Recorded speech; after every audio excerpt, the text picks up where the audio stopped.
ஒரு சிறிய பூங்காவில் பல வண்ண பலூன்கள் வானில் உயர்ந்து பறந்து கொண்டிருந்தன. குழந்தைகள் எல்லாம் மகிழ்ச்சியாக ஓடிக்கொண்டிருந்தனர்.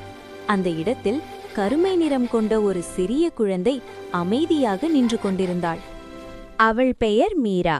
அவளின் கண்கள் மிகவும் பிரகாசமாக இருந்தன. ஆனால் உள்ளத்தில் ஒரு சிறிய சந்தேகம். பலூன் விற்பவர் சிவப்பு, நீலம், மஞ்சள், பச்சை நிற பலூன்களை பிடித்து நின்றார். மீரா மெதுவாக அவரிடம் சென்று கேட்டாள், அண்ணா, கருப்பு பலூனும் மேலே பறக்குமா? சில குழந்தைகள் சிரித்தனர். ஆனால் பலூன் விற்பவர் சிரித்துக்கொண்டு ஒரு கருப்பு பலூனை வானில் விடுத்தார். அவர் மெதுவாக சொன்னார், குழந்தையே, பலூன் பறப்பது அதன் நிறத்தினால் அல்ல, அதன் உள்ளே நிரம்பியிருக்கும் காற்றினால். வெளிப்புற தோற்றம் முக்கியமில்லை. உள்ளத்தின் தைரியம் மற்றும் நம்பிக்கையே மனிதனை உயர்த்துகிறது.